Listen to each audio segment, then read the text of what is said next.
আমাদের গোবিন্দকুণ্ডে একজন বাবাজি মহারাজ থাকতেন, বৃদ্ধ হয়ে গেছে, খুব ধনাঢ্য ব্যক্তি, মানে আগে পূর্বজন মানে পূর্বাশ্রমে দুই ভাই, উনি বড় ছিলেন তো উনি সব কিছু ত্যাগ করে এই বৈরাগ্য ধারণ করে ওই গোবিন্দকুণ্ডে ছোট্ট পর্ণকুটিতে থাকতেন আর মাদুগুরি করতেন। ওই চলত, দাঁত একটাও নেই, মানে দাঁত সব পড়ে গেছে। তখন ছোট ভাই এখন সাক্ষাৎকার করতে এসছে, খুব ধনাঢ্য ব্যক্তি। ভাই এসেছে, এখন বসতে দেবে কি, বাবাজিদের কুটিয়াতে তো কিছু নেই, চট ছাড়া, চটে বসতে দিতে, বসো।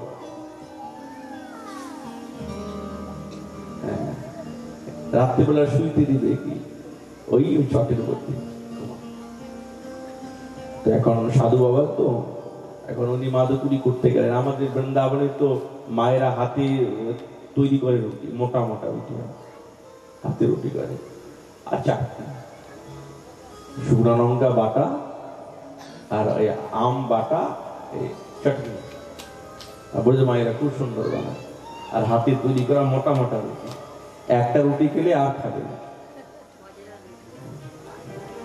মানে মনে করুন আপনারা যে 5টা রুটি তৈরি করেন ওটা একটা রুটি হবে, এরকম হাতে বানানো রুটি মায়েদের, বোঝো মায়েরা।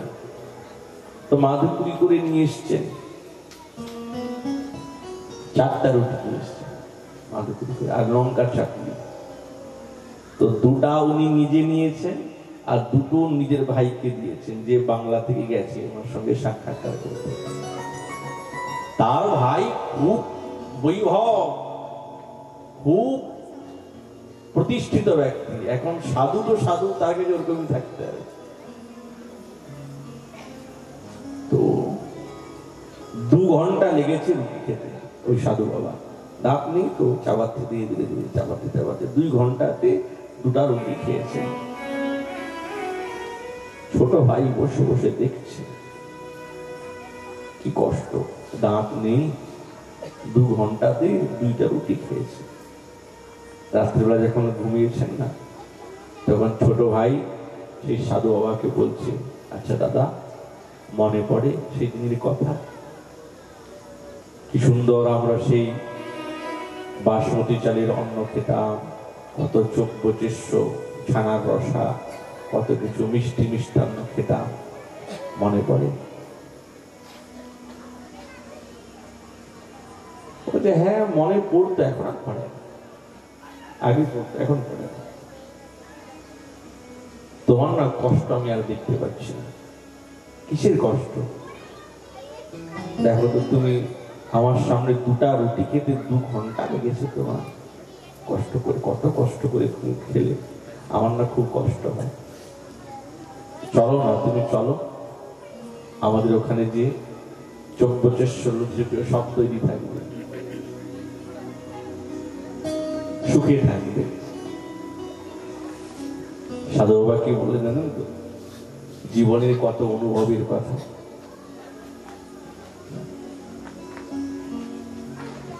বলে তুমি সুখী না আমি সুখী, তাহলে আজকে বিচার হয়ে যায়, কে সুখী? কেন আমি সুখী? ছোট ভাই বলছে আমি সুখী। আচ্ছা তুমি বলো তো, তোমার এই 2 ঘন্টা সুখের জন্য তোমাকে 22 ঘন্টা পরিশ্রম করতে হবে, 22 ঘন্টা তোমার কষ্ট করতে হবে 2 ঘন্টা সুখের জন্য। কিন্তু আমাকে না 22 ঘন্টা আমার সুখে কাটে, 2 ঘন্টাই আমার কষ্টে কাটে। 24 ঘন্টার মধ্যে আমার 22 ঘন্টা খুব আনন্দে কাটে, আমি নিরন্তর ভগবানের নাম নেই, ভগবানের জপ করি। ওই 2টা রুটি খেতে 2 ঘন্টা একটু কষ্টে কাটে। তো বলো তো কে সুখী? তুমি না আমি? ভাই সঙ্গে সঙ্গে চোখের জল পড়তে পড়তে কাঁদতে কাঁদতে বলছে, দাদা তুমি সুখী। সত্যি আমি এই অল্প সুখের জন্য কত পরিশ্রম, কত কষ্ট, কত কিছু করি, মাথার ঘাম পায়ে ফেলিয়ে এইটুকু সুখের জন্য। ভালো খাবো, ভালো করব, মহাপ্রভুর কথা তো, ভালো না পড়িবে, ভালো না খাইবে, তো মহাপ্রভুর কথা বাণী তো। অমানি মানন্দ হইয়া সদা কৃষ্ণ নাম লবে। রঘুনাথ দাস সেই বাক্যে বললেন কর্তব্য কর্তব্য শিক্ষার প্রসঙ্গে।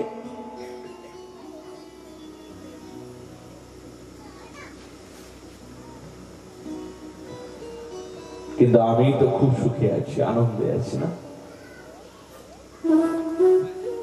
এই জগতে না সুখী হচ্ছেন তারাই সাধু মহাত্মা বৈরাগী, সবকিছু ত্যাগ করে গোবিন্দের চরণে শরণাগত নিয়েছেন।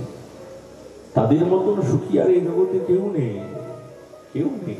জিজ্ঞেস করবেন যে কোনদিন যদি সাধু মহাত্মার সঙ্গে সাক্ষাৎকার হয় না, জিজ্ঞেস করেন মহারাজ কেমন আছেন, দেখবেন সবসময় মুখে হাসি, খুব ভালো আছে, আনন্দে আছে। আনন্দকে পেয়েছেন, তারা উপভোগ করেছেন, আনন্দে আছে। বাবা,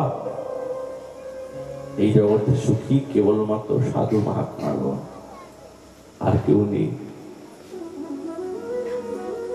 তুমি না কে কার পুত্র, কে কার সন্তান, কে কার ভাই, কে কার বন্ধু, কে কার অর্ধাঙ্গিনী, এটা তো এই দেহের সঙ্গে সম্পন্ন। সবকিছু ত্যাগ করে দো বাবা। আমি তো বুঝতে পারছি না তোমার কথা, তুমি ভালো করে বুঝাও। তখন গোকর্ণ মহারাজ দুইটি শোকে দেখব আত্মজ্ঞান দিলেন।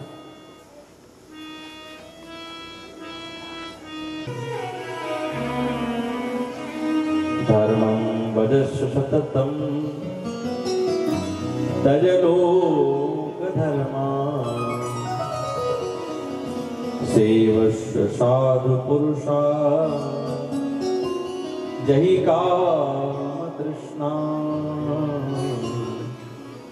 জহি কাম তৃষ্ণা। কোন কামনা বাসনা না রেখে সাধু গুরু বৈষ্ণবের সেবা করবে। বাহ, তাই করিল।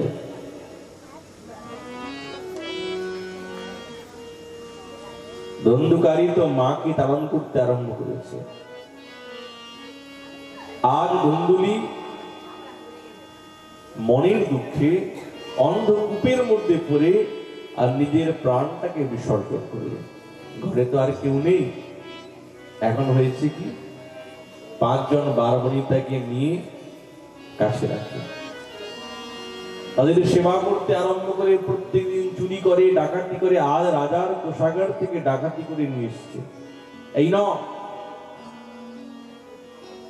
দেবীগণ মনে মনে ভাবছে সকাল হলে তো বুঝতে পারবে রাজা একে তো মৃত্যুদণ্ড দেবেই দেবে, সঙ্গে সঙ্গে আমাদেরকেও দেবে, অতএব একে মেরে ফেলা হবে। আর এত মদিরা পান করে গলায় দড়ি বেঁধে 2 জন এইদিকে 2 জন এইদিকে, কিছুতেই মরছে না। জ্বলন্ত কাষ্ঠ যেমনি মুখের মধ্যে প্রবেশ করলেন ছটফট করতে করতে, সঙ্গে সঙ্গে সেই ধন্দুকারীর প্রাণান্ত হয়ে গেল। সারা জীবন এত অনাচার করেছে তো, দুরাচার করেছে তো, ওই জন্য এখন আজ ব্রহ্ম দৈত্য হয়ে গেছে। বাতাহারেণ জীবামি, ব্রহ্ম দৈত্য।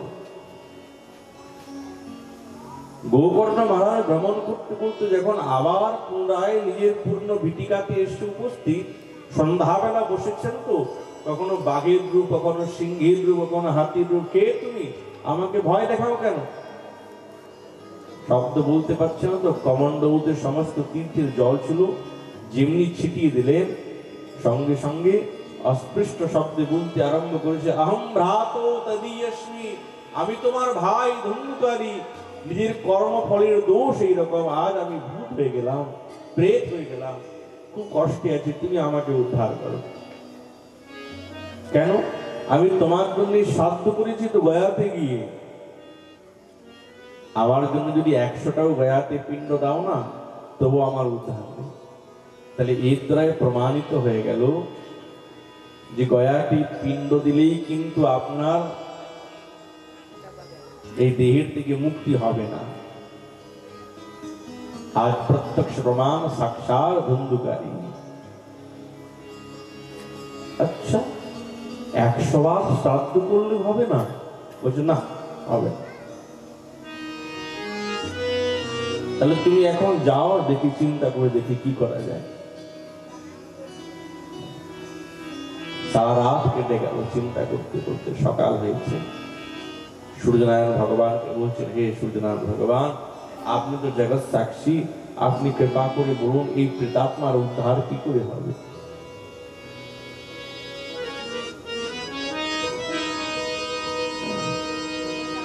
সঙ্গে সঙ্গে বললেন, তুমি ভাগবতী সপ্তাহ জ্ঞান যজ্ঞের অনুষ্ঠান করো, নিশ্চয়ই উদ্ধার। তখন আষাঢ় মাসের শুক্লা নবমী তিথি থেকে শ্রীমদ্ ভাগবতী কথার অনুষ্ঠান আরম্ভ করলেন। তো পাশে একটা সপ্তগ্রন্থি বাঁশ ছিল, তার মধ্যে ওই ধুন্ধুকারী প্রেতাত্মা প্রবেশ করেছে। সমস্ত গ্রামবাসী এসে উপস্থিত। প্রথম দিন ভাগবতী কথা, একটা গাঁট ফেটে গেল। দ্বিতীয় দিনের ভাগবতী কথা, দ্বিতীয় গাঁট ফেটে গেল।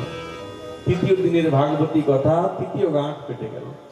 এরকম করতে করতে যখন সপ্তম দিন এসে উপস্থিত হয়, তখন সপ্তম গ্রন্থ ভেদ হয়ে এখন প্রেত নয়,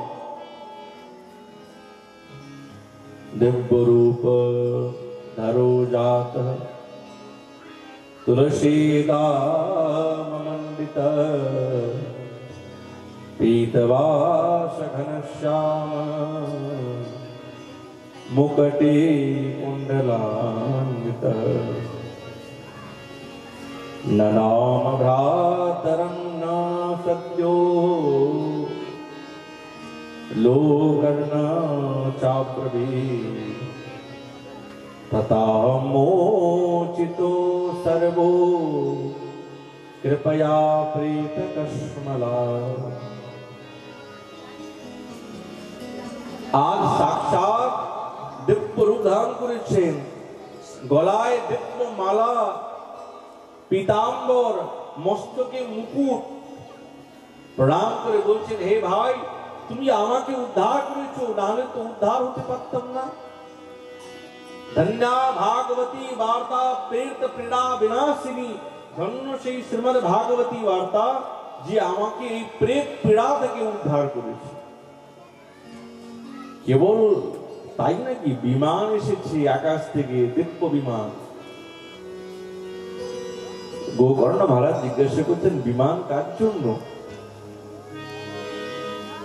এই বিমান সাক্ষাৎ এই ধুন্ধুকারী যিনি এখন দিব্য স্বরূপ ধারণ করেছেন, ইনার জন্য এসেছে।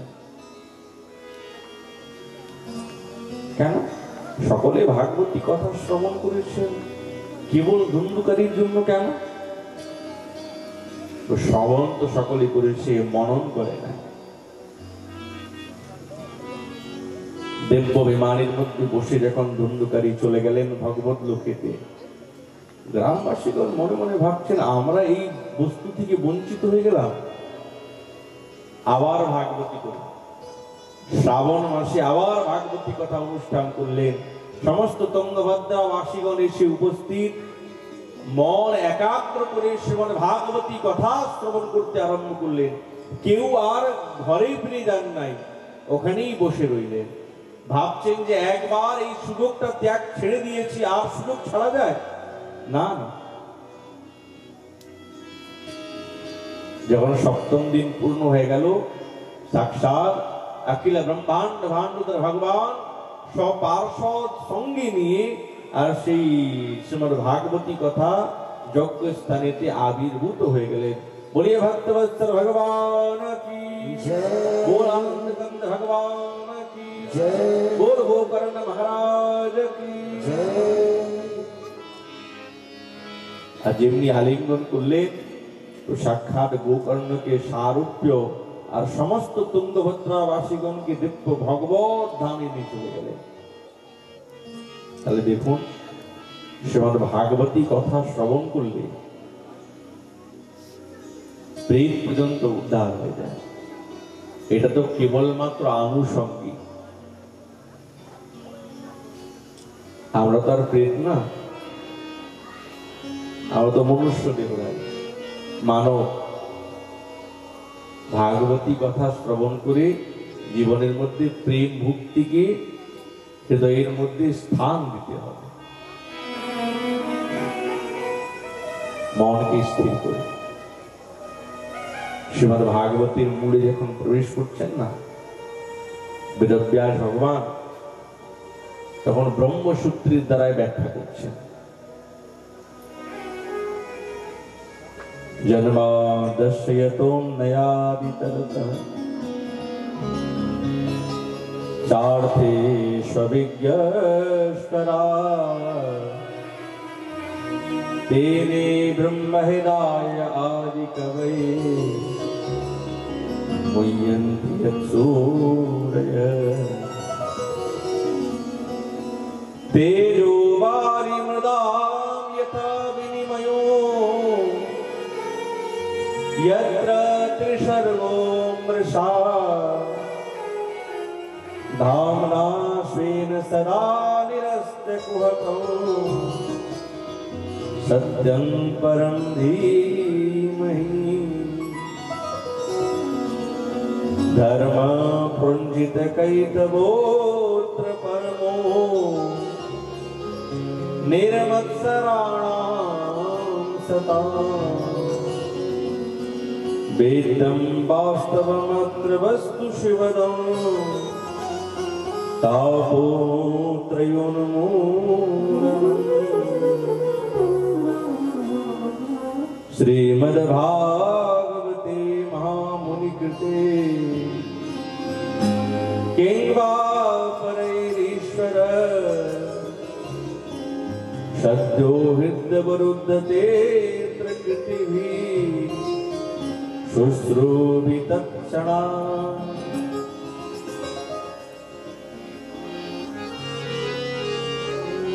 ব্রহ্মসূত্রের দ্বারায় শ্রীমদ্ ভাগবতী আরম্ভ করলেন।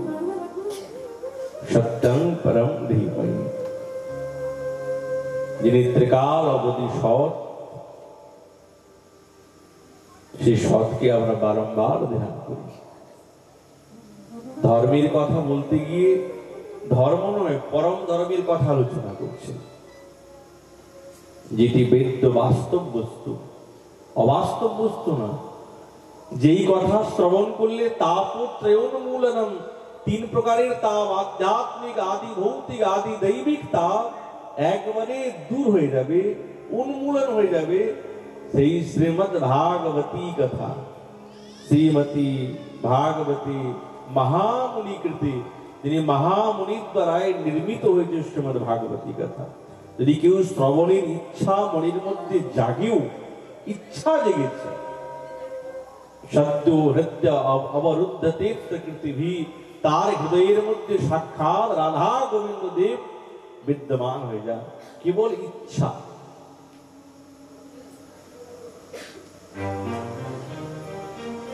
শুশ্রূভি তৎক্ষণা, শ্রবণের ইচ্ছা অত সহজে তো হয় না। ভাগবতটা কেমন হবে? নিগম কল্পতরোর গলিতম ফলম সুখমুখাদমৃত দ্রব সংযুতম পিবত ভাগবতম রসমালয়ম মুহুরহো রসিকা ভুবিভাবুতা।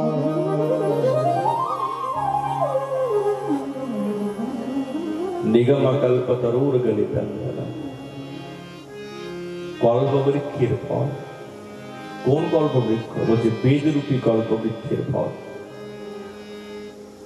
আবার কেমন, মিষ্টি না টক না তেতো হবে?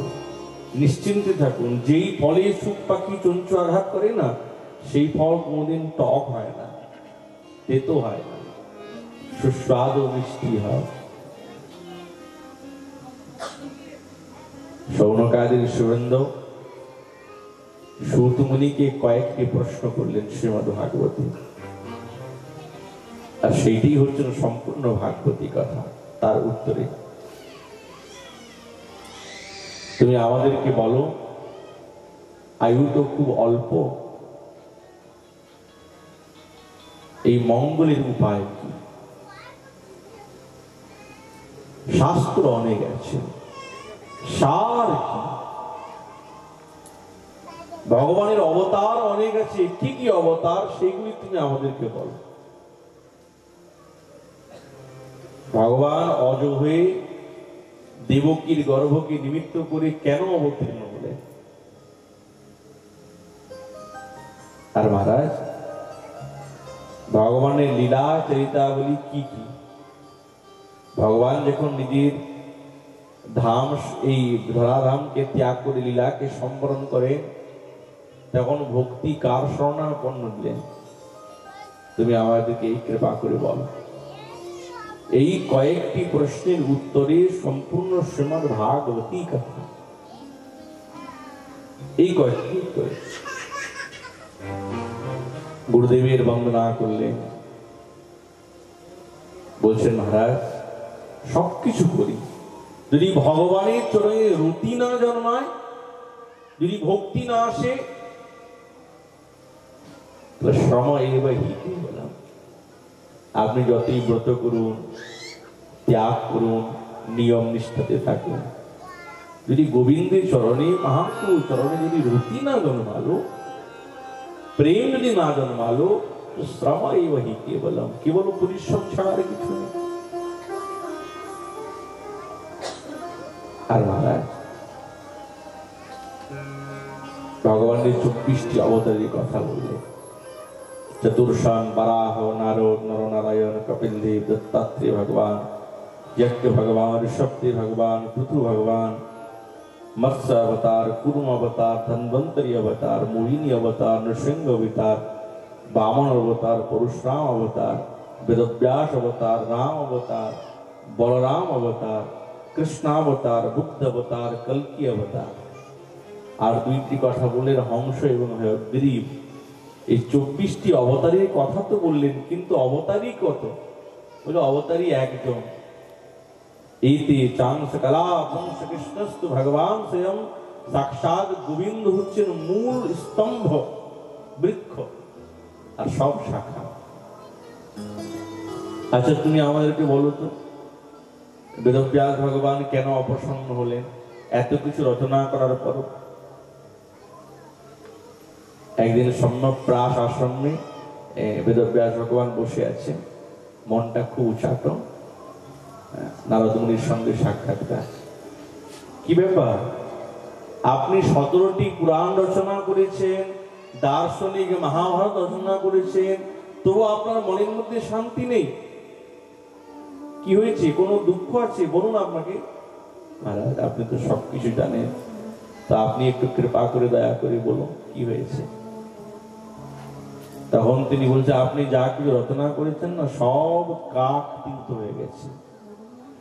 কেননা ভগবানের নাম কি আপনি গৌণ করে আপনি এই জগতে রাজাদের কথা বলেছেন, এই কথা সাধু মহাত্মারা শ্রবণ করতে চায় না। যেই কথাতে, যেই বাণীতে নিরন্তর ভগবানের নাম আছে,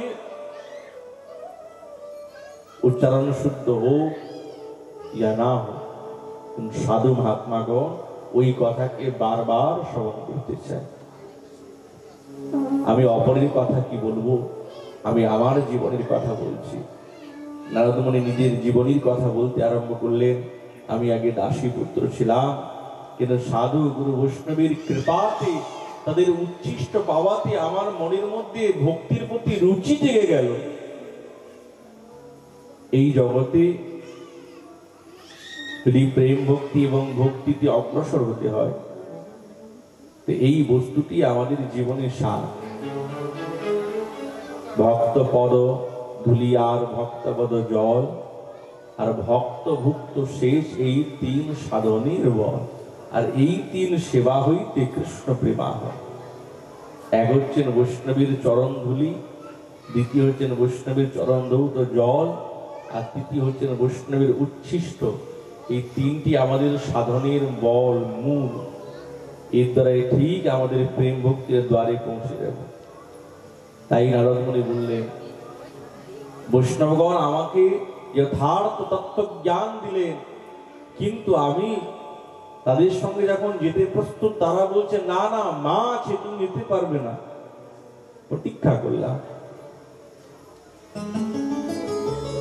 ভগবানের কৃপা কবে হবে, কখন হবে, কিভাবে হবে। একদিন মা গোদোহন করতে যাচ্ছেন, অন্ধকার, কালকূট সর্পেতে পা রেখে দিলেন, দংশন করলো, মায়ের প্রাণান্ত হলো। অনুগ্রহং মন্যমান, আমি ভগবানের অনুগ্রহ মনে করলাম, সঙ্গে সঙ্গে উত্তর দিকে গমন করতে আরম্ভ করলাম।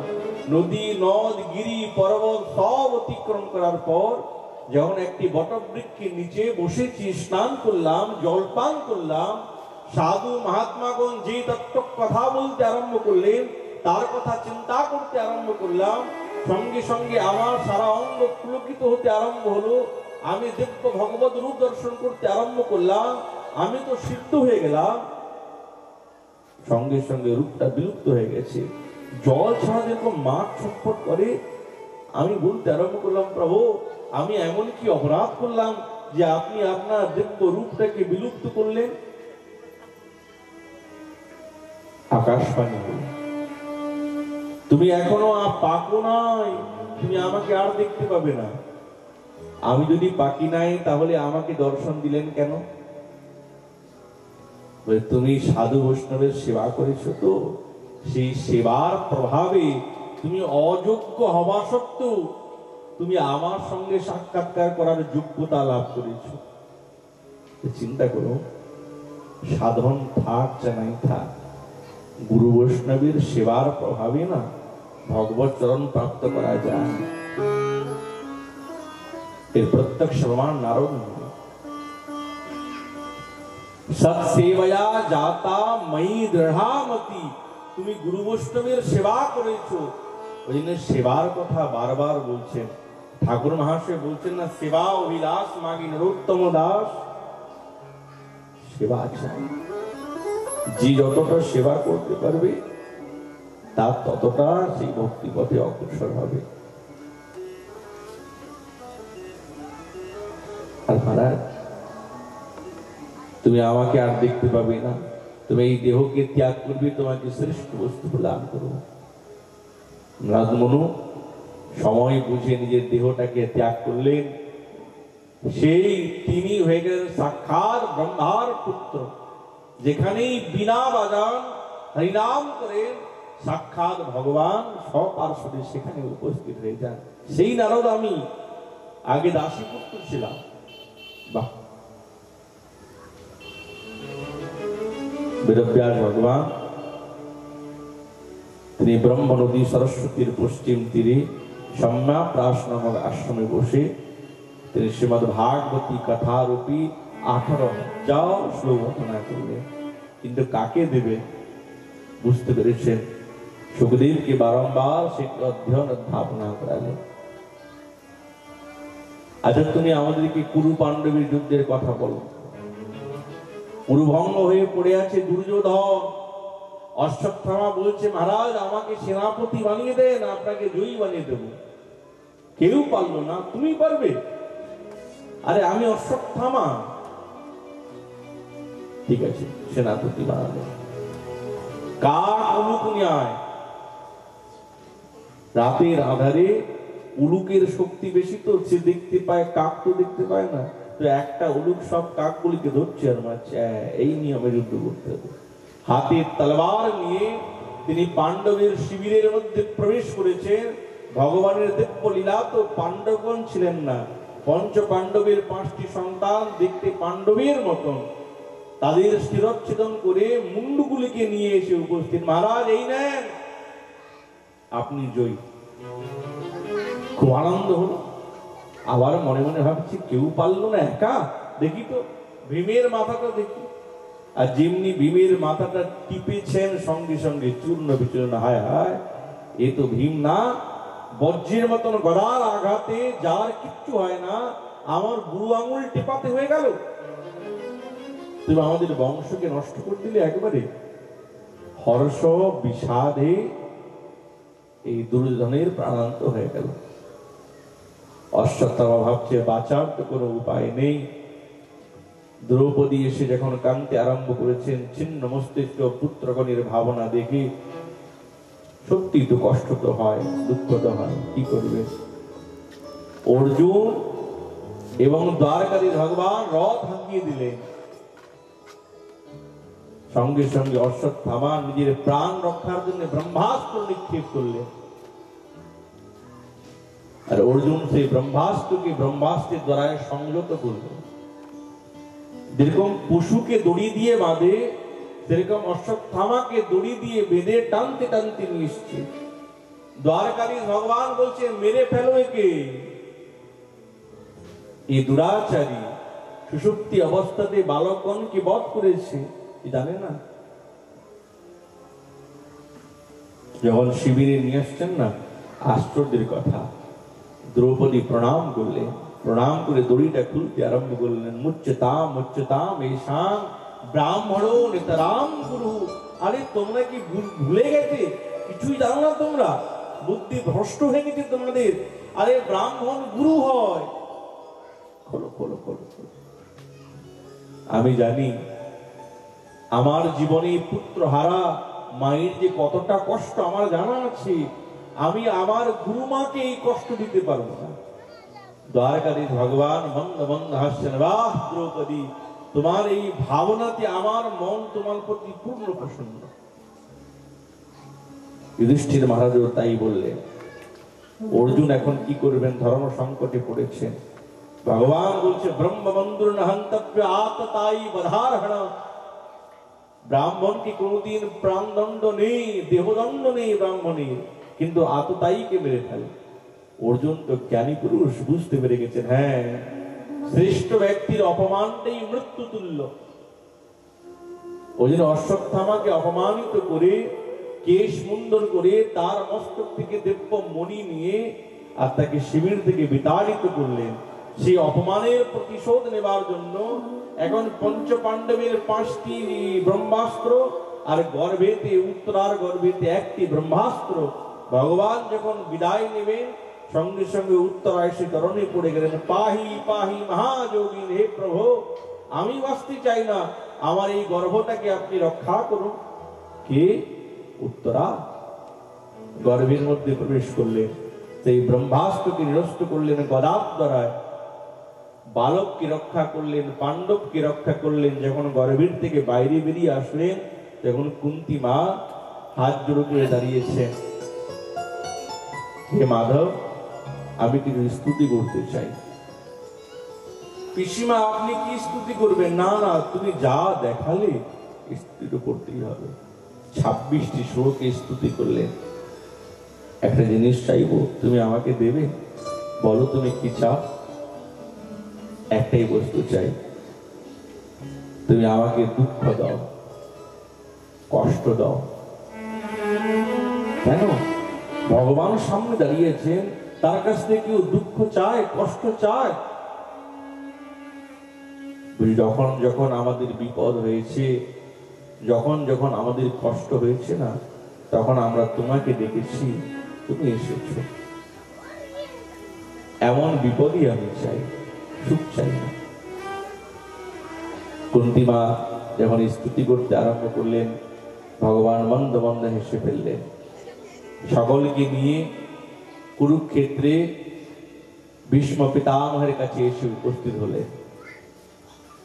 ভীষ্ম পিতামহ দিব্য স্তুতি করলেন 11টি শ্লোকে, আর তিনিও দিব্য মহাপ্রয়াণে গমন করলেন। আজ সুতমণি বলছেন, হে শৌনকাদের শুভেন্দ্র, পরীক্ষিত মহারাজের জন্মকর্মের কথা বলতে আরম্ভ করলেন। যিনি গর্ভের মধ্যে ভগবানকে দেখেছেন, তিনি কি কোন সাধারণ পুরুষ হবেন? শুভ লগ্নে শুভ তিথিতে সাক্ষাৎ পরীক্ষিত মহারাজের আবির্ভাব হয়।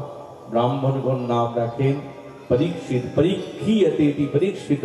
তিনি সকলকে পরীক্ষা করেন, ওই জন্য নাম হয়ে গেছে পরীক্ষিত।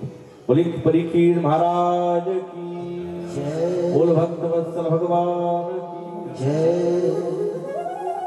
আর সমস্ত পুষ্টির কথা বললেন যে ঋষি শৃঙ্গি অভিশাপ দেবে, তক্ষক নাগ দংশন করবে, সবকিছু বললেন। বিদুর মহারাজ যখন মৈত্র ঋষির কাছ থেকে আত্মজ্ঞান নিয়ে ফিরে আসলেন, একটাই উদ্দেশ্য, ধৃতরাষ্ট্রকে নিজের সঙ্গে নিয়ে যাওয়ার জন্য। আর কঠোর কঠোর বাণীর দ্বারা ধৃতরাষ্ট্রের মনকে বিগলিত করলেন আর সঙ্গে নিয়ে চলে গেলেন। সুখদেব মহারাজ সুতমণি বলছেন, যখন যুধিষ্ঠির মহারাজ একটা যজ্ঞ করেছিলেন, দ্বারকাধীশ ভগবান আসলেন, কিন্তু যাওয়ার সময় তিনি অর্জুনকে সঙ্গে নিয়ে নেন। অনেক দিন হয়ে গেল, আজ ভীম বলছে দেখো এতদিন হয়ে গেল এখনো পর্যন্ত অর্জুন আসছে না। তার এদিকে দেখছেন অমঙ্গলই অমঙ্গল। হঠাৎ অর্জুন এসে কাঁদতে কাঁদতে এসে উপস্থিত। বুঝতে পারলেন সমস্ত এই যদুকুল ধ্বংসের কথা বললেন, ভগবানের মহাপ্রাণের কথা বললেন। তখন যুধিষ্ঠির মহারাজ পরীক্ষিতের বিবাহ করালেন উত্তরীর কন্যা ইরাবতীর সঙ্গে। উনার জন্মেঞ্জয়াদি কয়েকটি পুত্র হলেন, আর উনাকে সিংহাসনে বসিয়ে পাণ্ডবগণ সকলেই মহাপ্রয়াগে চলে গেলেন। একবার যখন উনি এই দিগ্বিজয় করতে বেরিয়েছেন, তখন দেখছেন শ্বেত বস্ত্র পরিধান করে হাতে যষ্টি নিয়ে এক বৃষকে বারংবার বিতাড়িত করছে। আমার রাজ্যের মধ্যে এত বড় সাহস কার যে নিরীহ জীবের প্রতি অত্যাচার করছে? এনাং বাধিষ্যামি, আমি একে এখনই বধ করব। সঙ্গে সঙ্গে হাত জোড় করে দাঁড়িয়েছেন, মহারাজ আমিও তো আপনার প্রজা, আমাকে কৃপা করে ক্ষমা করুন। কে তুমি? আমি সাক্ষাৎ কালী। ওহো, তাহলে আপনি কে? ও যে আমি সাক্ষাৎ ধর্ম। একটাই চরণ আছে, আপনার তো সত্যযুগে 4টি চরণ ছিল, তপস্যা, পবিত্রতা, দয়া এবং সত্য। কিন্তু ক্রমানুসারে 3টি চরণ চলে গেছে, এখন ওই সত্যটাও তাও নড়াচড়া করছে। কলিকে বলছেন তুমি এখানে থাকবে না, তুমি আমার রাজ্য থেকে বিতাড়িত করলাম, তুমি চলে যাও। মহারাজ যাবো কোথায়? আমিও তো আপনার প্রজা, তোমার যেখানে ইচ্ছা করো সেখানে যাও। কোথায় যাব? সবই তো আপনার রাজ্য, আমার তো যাবার কোনো জায়গা নেই। আপনি আমায় কোনো স্থান দেন, আমি সেই স্থানে থাকবো। তখন পরীক্ষিত মহারাজ বলছেন ঠিক আছে, যেখানে মিথ্যা কথা সেখানে তুমি থাকবে, যেখানে মদ্যপান সেখানে তুমি থাকবে, যেখানে কাম সেখানে তুমি থাকবে, যেখানে বৈর হিংসা তুমি সেখানে থাকবে। এই 4টা স্থান দিলেন। তো কলি প্রণাম করে বলছে মহারাজ যেরকম মুখ দেখলেন সেরকম আমাকে দিলেন, আর ভালো তো দেন একটা। ভালো তোমার মধ্যে কি আছে যে ভালো দেব? বলে কেন? কালো কেশব কীর্তনা, আমার মধ্যে সেটা আছে যে আমার যুগেতে যে কীর্তন করবে, ভগবানের নাম নেবে, তার সবকিছু হয়ে যাবে। বাহ, ঠিক আছে, তাহলে তোমাকে রজগুণ সোনার মধ্যে স্থান দেওয়া হলো, যাও। 5টি স্থান দিলেন, কাম, মিথ্যা, মদ্যপান, কাম, বৈরী এবং রজোগুণ সোনা। এই 5টি স্থানে কলি নিজের বিস্তার করতে আরম্ভ করলেন। পরীক্ষিত মহারাজ একদিন শিকার খেলতে বেরিয়েছেন, খুব পিপাসা লেগেছে। শ্রমিক মুনির আশ্রম, তিনি ধ্যানে বসেছেন অন্তর্মনা হয়ে। মহারাজ খুব পিপাসা লেগেছে, একটু জল দেন। কোনো শব্দ নেই, রুষ্ট হয়ে গেলেন। পাশেই মৃত সর্প ছিল, ধনুষাগ্র ভাগের দ্বারা সঙ্গে সঙ্গে গলদেশে বেষ্টন করলেন আর ক্রোধাবেশে চলে গেলেন। উনার পুত্র কৌশিকী নদীর তটে জলের মধ্যে সমস্ত বালকগণের সঙ্গে ক্রীড়া করছে ঋষি শৃঙ্গি।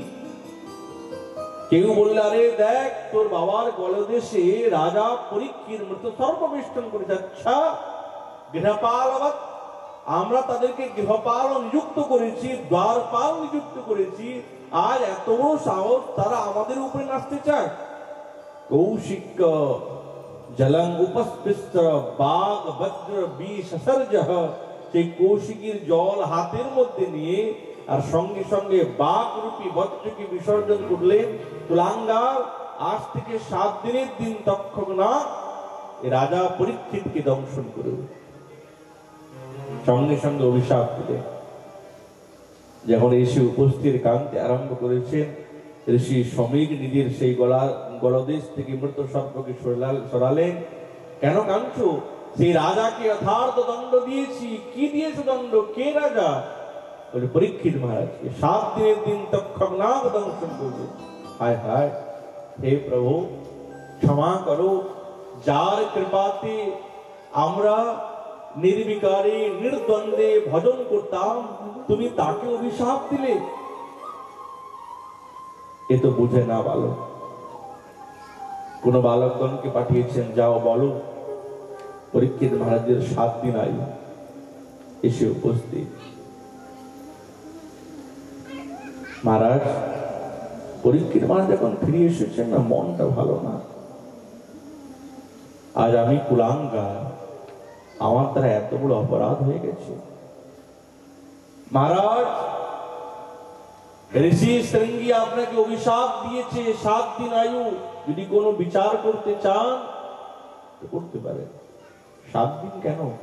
আমি 1 মুহূর্ত বাঁচতে চাই না। যেই দেহের দ্বারায় সাধু মহাত্মা ঋষিগণের অপমান হয়েছে, এই দেহ নিয়ে আমি কি করব? না না। সঙ্গে সঙ্গে জনমেজয়কে সিংহাসনে বসালেন। আর তিনি ওই একই বস্ত্র পরে ওই গঙ্গার তটে গিয়ে বসেছেন, অনশন করলেন। না, এমন সময়ে 88,000 ঋষিবৃন্দ ভ্রমণ করতে করতে এসে উপস্থিত। প্রণাম করলেন সাষ্টাঙ্গে। প্রণাম করে বলছেন, অহো ভাগ্য, আপনাদের মতন পরম ভাগবতের দর্শন পেয়েছি, আমার অনেক ভাগ্য, এ অল্প ভাগ্যে হয় না। ঋষিগণ বলছেন, আপনার প্রতি অভিশাপ হওয়াটা ঠিক হয় নাই। আরে অভিশাপ নয়, এ তো আশীর্বাদ করেছেন। তিনি যদি অভিশাপ রূপী আশীর্বাদ না করতেন, তাহলে আপনাদের মতন পরম ভাগবতের একসঙ্গে দর্শন কারো হতো? কে পেয়েছে?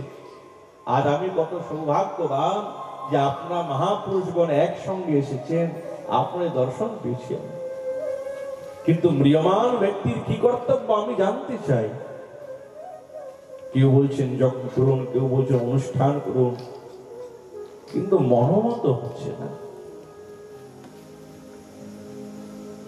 আগে বজ্র থেকে সাক্ষাৎ ভগবান প্রবেশ করে রক্ষা করেছেন, আজ বাক্যরূপী বজ্র সাক্ষাৎ পরীক্ষিত মহারাজের অঙ্গে লেগেছে, ভগবানও সেই রূপেতেই এসে উপস্থিত হচ্ছেন।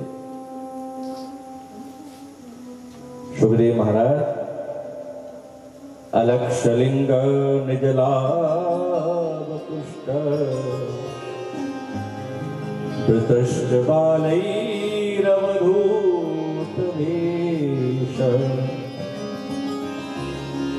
तं दष्टवर्षं सुकुमारपालं करोरुबाहुं सकपोलगात्रम्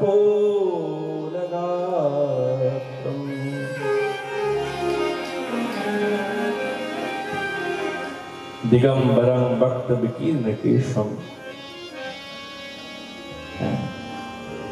समस्त बालकगण एवं युवतीगणेर द्वारा परिवेष्टित हয়ে दिगंबर, किच्छु नेই। त्यां दष्टवर्षम, 16 বছরের অবয়ব, স্বভাবটা কেমন? 8 বছরের। ওই যে তং দ্যষ্টবর্ষম, 8 দুগুণে 16। যখন এসেছেন না, সকলে সম্মানে দাঁড়িয়েছেন, সকলে।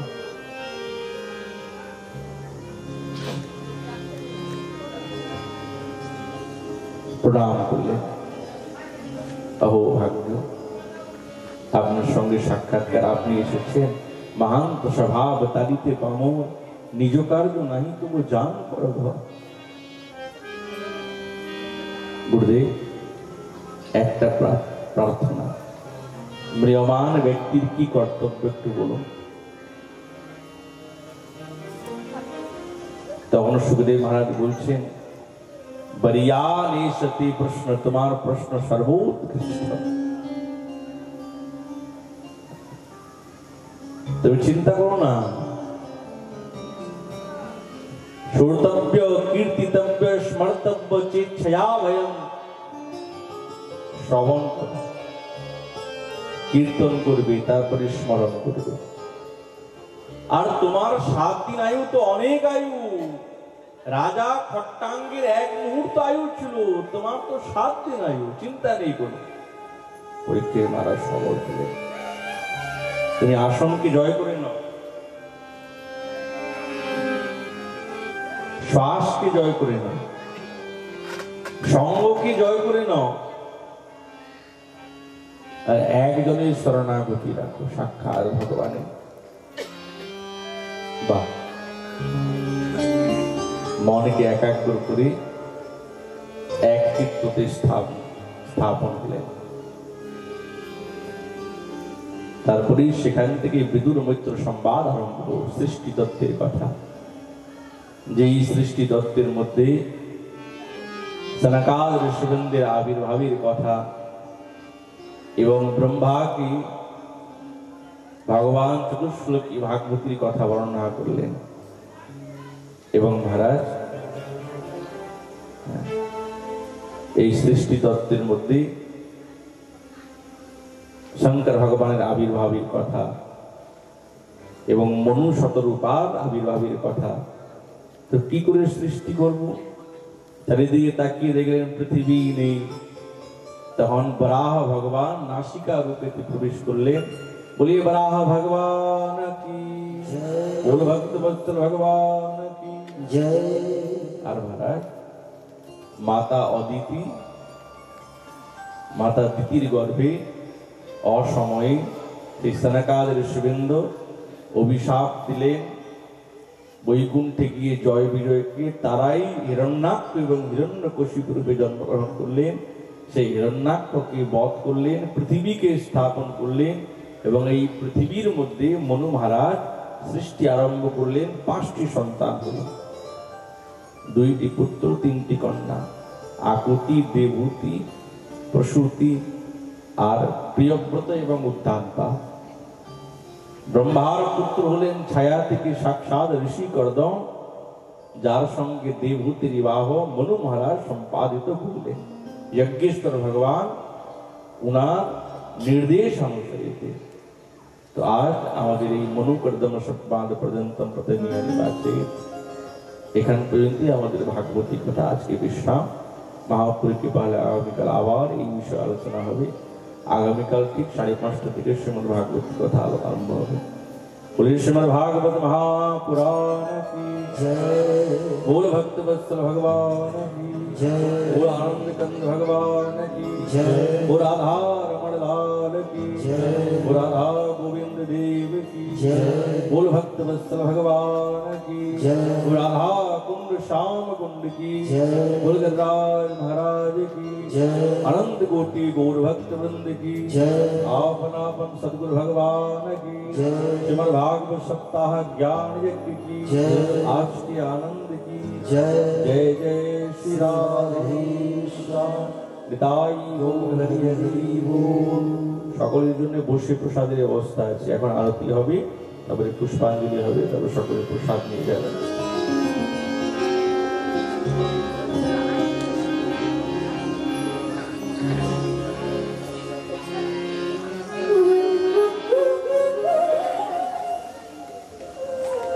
সকলে তুলতে থাকো।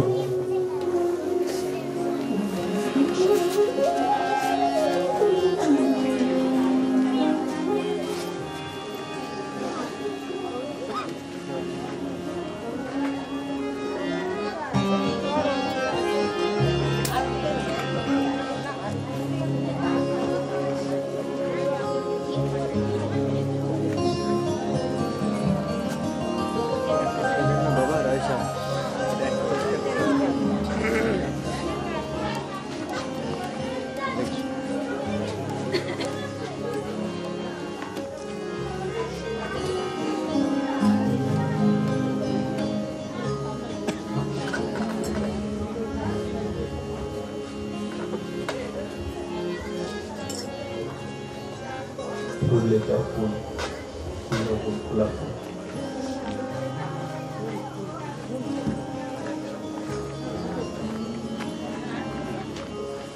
हे गिरिधारी पे आरती गाऊं, हे गिरिधारी पे आरती गाऊं, हे गिरिधारी पे आरती गाऊं, हे गिरिधारी पे आरती गाऊं, आरती गाऊं जाने तुमको मनाऊं, आरती गाऊं जाने तुमको मनाऊं, कुंज बिहारी तेरी आरती गाऊं, कुंज बिहारी तेरी आरती गाऊं।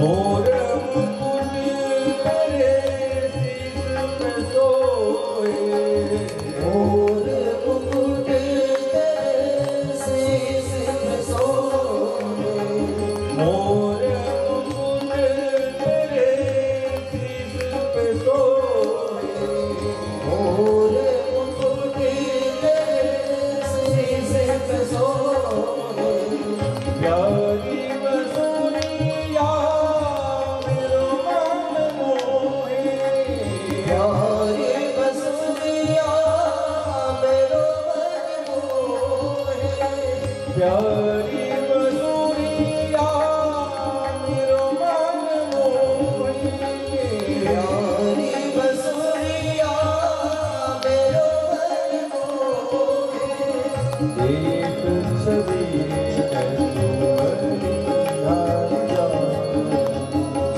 एक छवि है तुम्हारी हार जाऊं, हे गिरिधारी पे आरती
जय श्री कृष्ण बोलो जय राधे जय श्री कृष्ण बोलो जय राधे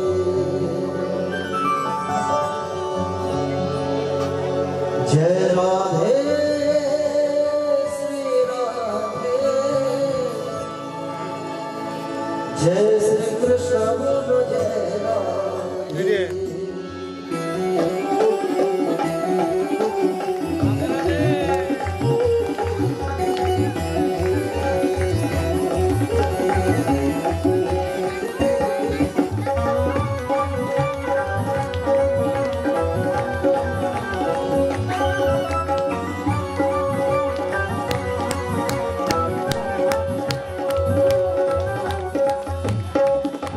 जय राधे राधे राधे श्री राधे जय राधे राधे राधे श्री राधे जय राधे राधे बोलो श्री राधे जय राधे राधे राधे श्री राधे जय श्याम श्याम श्याम श्री श्याम जय श्याम श्याम श्याम श्री श्याम जय श्याम श्याम श्याम श्री श्याम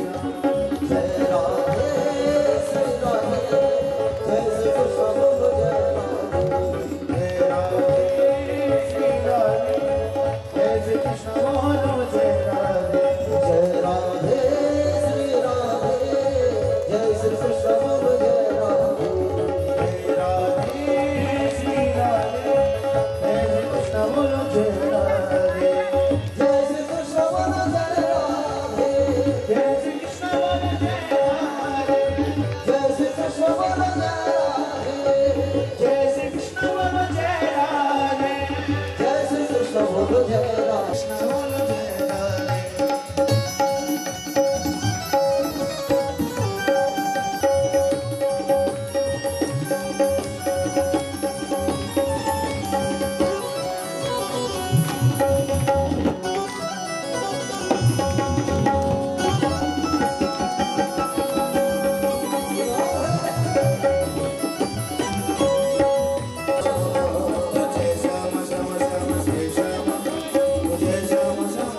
जय जय श्री